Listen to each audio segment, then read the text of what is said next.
Olá, neste dia quero cumprimentar a todos com a paz do Senhor Jesus.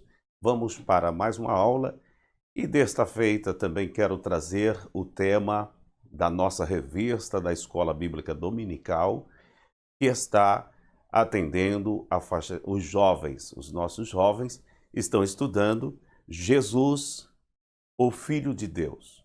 Jesus, o Filho de Deus, no Evangelho de João. Então, nós vamos estar estudando nesse trimestre o Evangelho de João e os milagres, os ensinos, os sinais que Jesus Cristo operou no Evangelho registrado no Evangelho de João.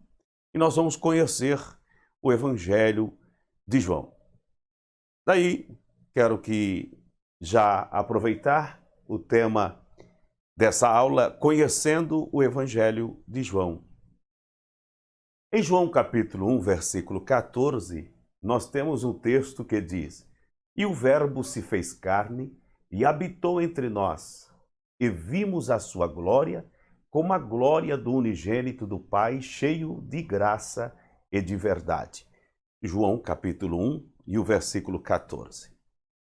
O Evangelho de João traz para nós algo de muita importância, que é a revelação mais precisa de Jesus como Filho de Deus, o Verbo encarnado, habitando entre os homens.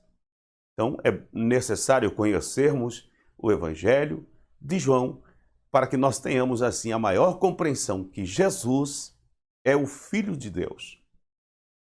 E como o versículo diz, o Verbo se fez carne e habitou entre nós, e vimos a sua glória. Esse Verbo que já desde o princípio estava atuando na criação. É o mesmo Jesus que está presente.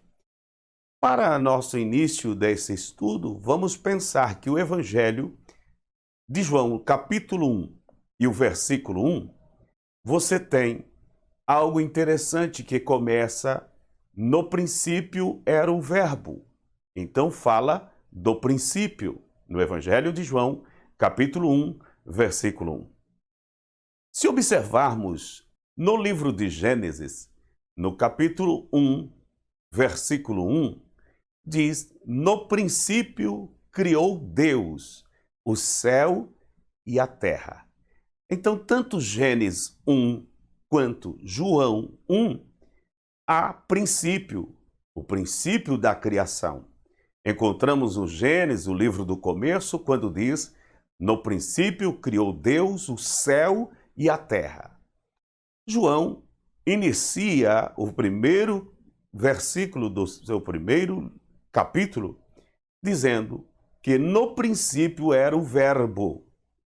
É muito interessante fazermos esta ligação, porque João está trazendo que algo do princípio, quando Deus está criando, e que Jesus, o seu Filho, o Verbo, faz presente na criação. Tanto Gênesis 1 quanto João 1, nós encontramos esse texto, e dentro desse ensino você pode ver o quanto é maravilhoso o Evangelho de João. O Evangelho de João. Nós encontramos Evangelho de Mateus, segundo Mateus, o Evangelho segundo Marcos e o Evangelho segundo Lucas. E o Evangelho segundo João. Por que dizemos que o Evangelho segundo Mateus, o Evangelho segundo Marcos, Evangelho segundo Lucas e Evangelho segundo João? Isso porque nós só temos um Evangelho em si. E o Evangelho, trazendo a palavra de Deus, então é o Evangelho segundo escreveu Mateus, Evangelho segundo escreveu Marcos, Evangelho segundo escreveu Lucas, Evangelho segundo escreveu João. Nós estamos estudando o Evangelho de João.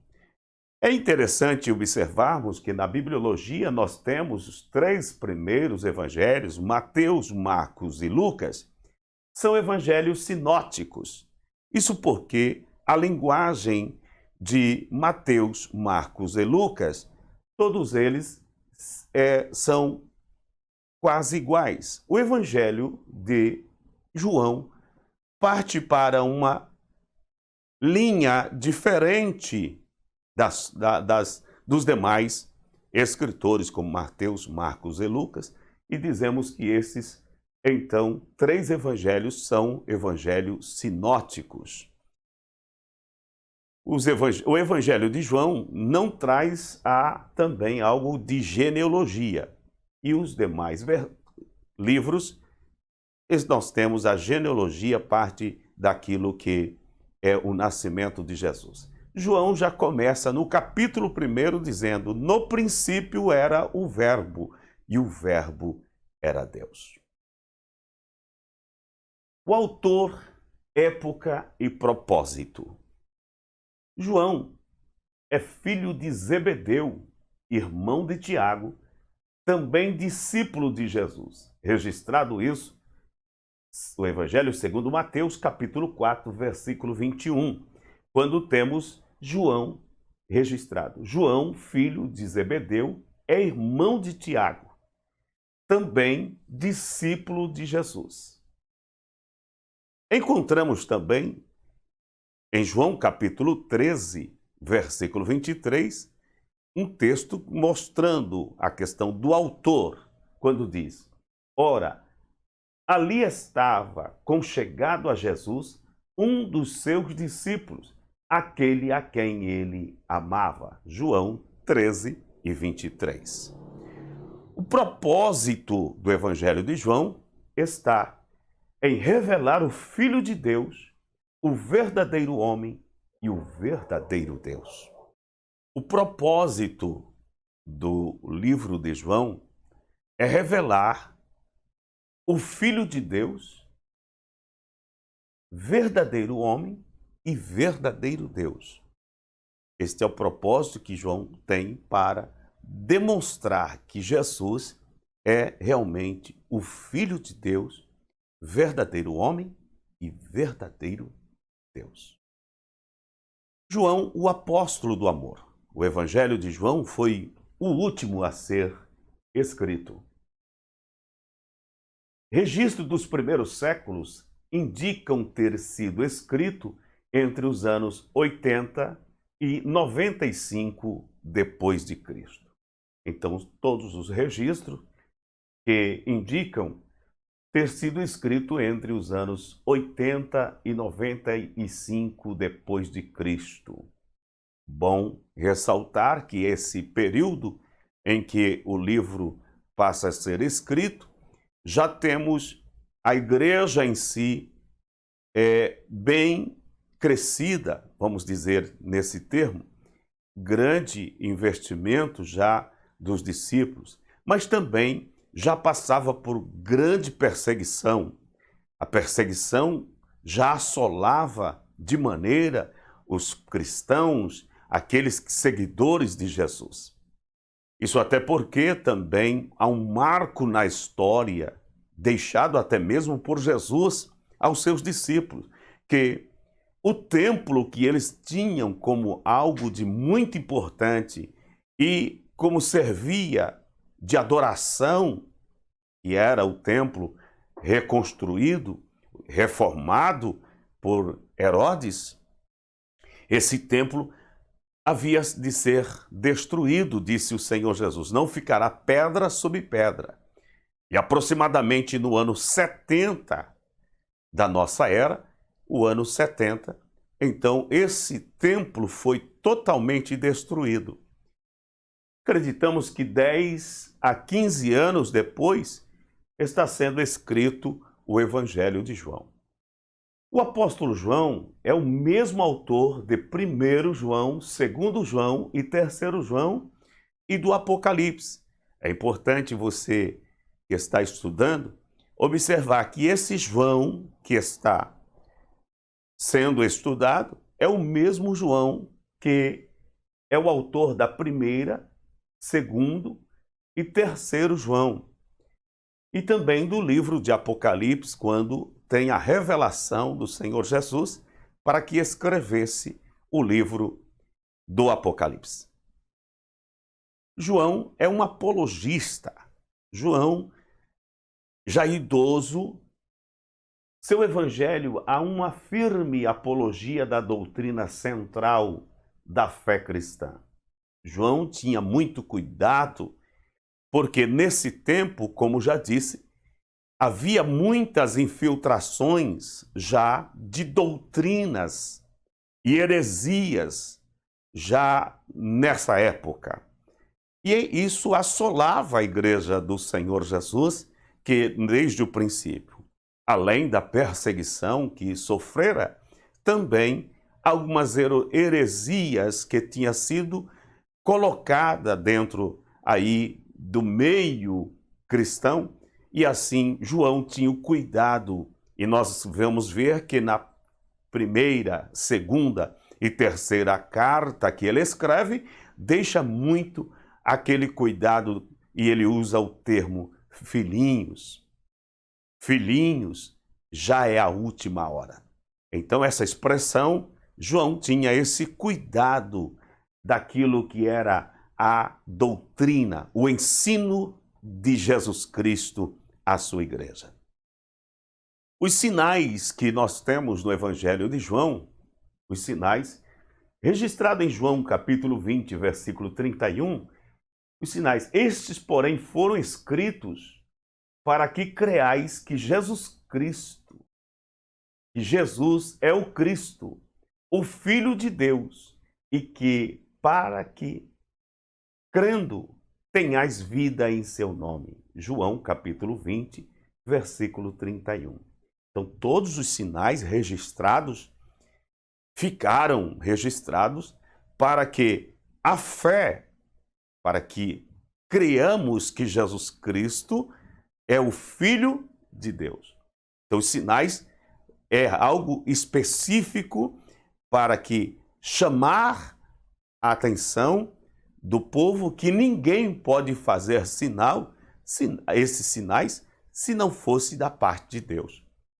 Então, quando aquele mestre chegou para Jesus, Nicodemos, e disse: ninguém faz as obras que tu faz se o Senhor, se Deus não for com ele. Então, todos os sinais foram escritos para que creais que Jesus é o Cristo, o Filho de Deus. O Evangelho de João, a sua cristologia e trindade. Interessante que o Evangelho de João apresenta Cristo e mostra também que ele é um como o Pai. Aqui está a trindade. Muitas vezes somos questionados porque não existe a palavra trindade na Bíblia Sagrada. Ora, não há necessidade de estar a palavra trindade, mas temos completamente a trindade expressa nos versículos. E aqui nós já temos, em João capítulo 10, versículo 10, o próprio Jesus, nessa passagem, ele diz: eu e o Pai somos um. João 10 e 30. Então, Jesus disse: eu e o Pai somos um.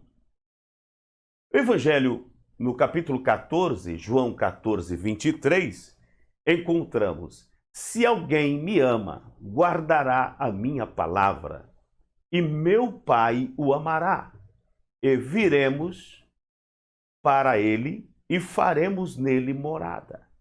Jesus está dizendo que quem ama ao Senhor, guarda a sua palavra.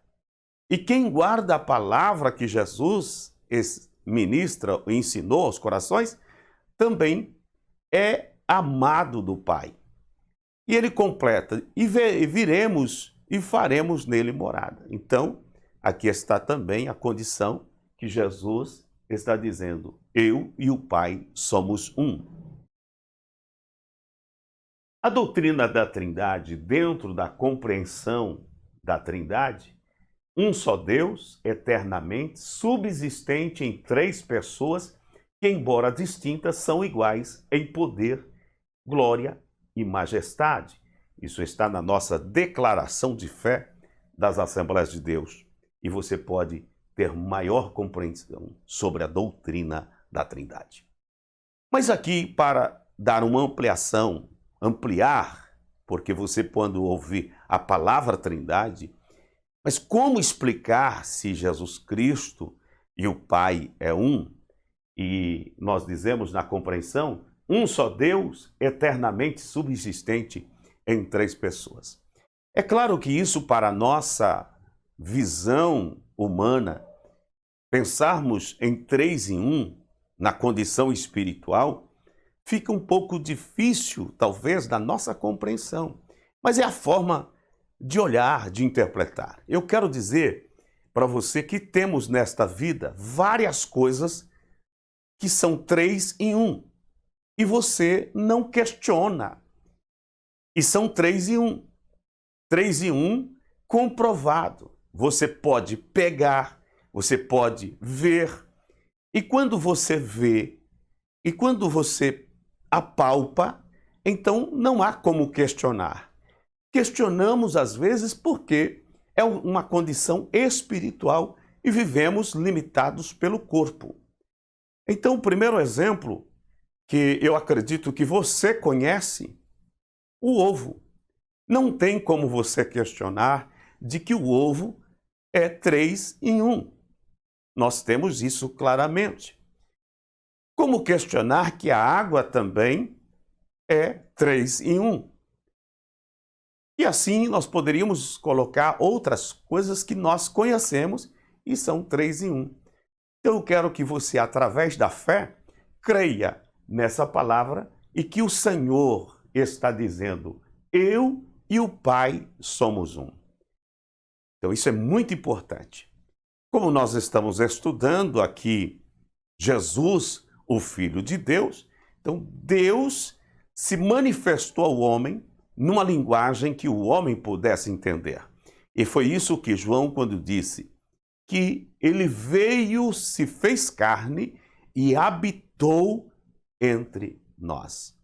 Habitou entre os homens. Esse verbo, aquele que já no princípio Deus usou, e o verbo saiu pela sua boca, e ele disse nas expressões, haja, e assim houve.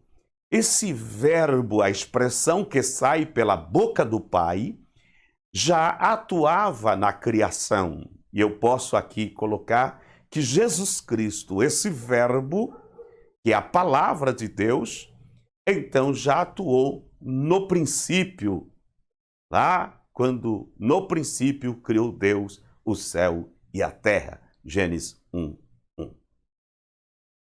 Cristo, o Deus Criador. Como dissemos, João 1:1, no princípio era o Verbo, e o Verbo estava com Deus, e o Verbo era Deus. Encontramos o versículo 3, todas as coisas foram feitas por ele, e sem ele nada do que foi feito se fez. Aqui, observe o próprio Jesus demonstrando que todas as coisas foram feitas. João está mostrando, melhor dizendo, que todas as coisas foram feitas por ele. Ele quem? Pelo Verbo de Deus e agora manifestado Cristo. Nada do que tem feito se fez. E 1 Colossenses, ou Colossenses capítulo 1, versículo 17, nós encontramos a expressão também quando Deus revela ao apóstolo Paulo que Jesus Cristo é antes de toda a criação, antes de todas as coisas. A partir do você pode observar a partir do versículo 16. Mas eu coloco aqui, Cristo é antes de todas as coisas, e todas as coisas subsistem por ele, e para ele são todas as coisas. Cristo é Deus Criador. Cristo no Antigo Testamento. Observamos em João 1:4, nele estava a vida, e a vida era a luz dos homens. Então observe que quando Deus já produzia vida, também podemos dizer que Jesus Cristo é a vida, e a vida é a luz dos homens. 1 Coríntios capítulo 10, versículo 1 e 4, o apóstolo Paulo diz: Ora, irmãos, não quero que ignoreis que os nossos pais estiveram todos debaixo da nuvem, e todos passaram pelo mar, e todos foram batizados em Moisés, na nuvem e no mar. E todos comeram de um mesmo manjar espiritual, e beberam todos de uma mesma bebida espiritual, porque bebiam da pedra espiritual que os seguia, e a pedra era Cristo. Olha como é coisa maravilhosa que o Senhor Jesus, agora se revelando a Paulo, mostrou que, interpretando aquilo que havia acontecido no Antigo Testamento, aquela pedra que Moisés havia ferido no deserto e que verteu água, aquilo já era em tipologia, uma figura de linguagem, que era Cristo que daria água viva. Então todos aqueles que beberam lá no Antigo Testamento, eles beberam de uma bebida espiritual, porque bebiam da pedra espiritual que os seguia. Jesus estava presente no Antigo Testamento. Cristologia. Ainda temos sinais, sermões e declarações. Versículo 14 do Evangelho de João: E o Verbo se fez carne e habitou entre nós, cheio de graça e de verdade, e vimos a sua glória, glória como do unigênito do Pai. João 1:14. Encontramos no Evangelho de João várias declarações, como dentro dos seus sermões e os milagres. E o Evangelho de João começa no capítulo 1 demonstrando isso, que o Verbo que se fez carne habitou entre nós. Ele estava como um ser aqui humano, esse Verbo. Deus, então, só precisava para esse Verbo que atuou no princípio, para vir para a nossa época, o que ele precisava era só de um ventre, de um útero. Então Deus encarnou Jesus, o seu filho, e a partir de então ele nasce como homem para trazer a mensagem espiritual a todos os homens. É coisa maravilhosa quando nós entendemos a forma que Deus trabalha para revelar-se ao homem através da sua palavra. Encontramos o Evangelho no capítulo 1, a coisa mais maravilhosa dessa encarnação de Jesus Cristo para o ser humano, para conosco. O Evangelho João, capítulo 2, nós encontramos o primeiro milagre que Jesus Cristo faz, que é a transformação da água em vinho. Jesus transformou a água em vinho. O que é interessante é que no capítulo 2 do Evangelho de João, o primeiro milagre que Jesus Cristo realiza é transformação. Não ficou somente para com o primeiro milagre, mas até hoje é um dos maiores milagres operado em todo homem. O quê? Transformação. A transformação daquele que quer servir ao Senhor. Precisa ser transformado. Não dá para ficar servindo ao Senhor com a mesma situação anterior, carregando dentro de si algo do velho homem, da velha natureza. Precisa ser transformado. E quando isso acontece, é o primeiro milagre que Jesus Cristo realizou e continua realizando até hoje. No capítulo 3, encontramos o novo nascimento, sobre Jesus falando do novo nascimento ao mestre, a Nicodemos. O segundo milagre, o novo nascimento, também é um milagre que acontece no coração daqueles que deixam Jesus Cristo nascer. Há uma transformação, há um novo nascimento, há uma nova vida. No capítulo 4, nós encontramos Jesus falando da verdadeira adoração, quando uma mulher fez-lhe a pergunta: aonde que deveria o verdadeiro adorador adorar? E o Senhor responde que o verdadeiro adorador adore ao Pai em espírito e em verdade. Capítulo 5, nós encontramos a cura do paralítico no tanque de Betesda, quando esse homem poderia dizer: não tem ninguém por mim, mas o Senhor provou ali, fazendo o milagre, que ele veio para restaurar a saúde. Capítulo 6, encontramos a primeira multiplicação dos pães, aonde até hoje o Senhor continua a alimentar multidões, porque Ele é o pão da vida. Capítulo 7 do Evangelho de João, a fonte da água da vida, a vida eterna. Jesus continua dizendo: eu sou a água da vida. Capítulo 8, a verdade que liberta. Capítulo 9, a cura do cego de nascença. Capítulo 10, o bom pastor. E ainda a expressão, como já dissemos, eu e o Pai somos um. Capítulo 11, eu sou a ressurreição e a vida. O capítulo 12, o Cordeiro Pascual, ele entra na entrada triunfal, ele recebe o elogio como o rei, hosana ao que vem em nome do Senhor.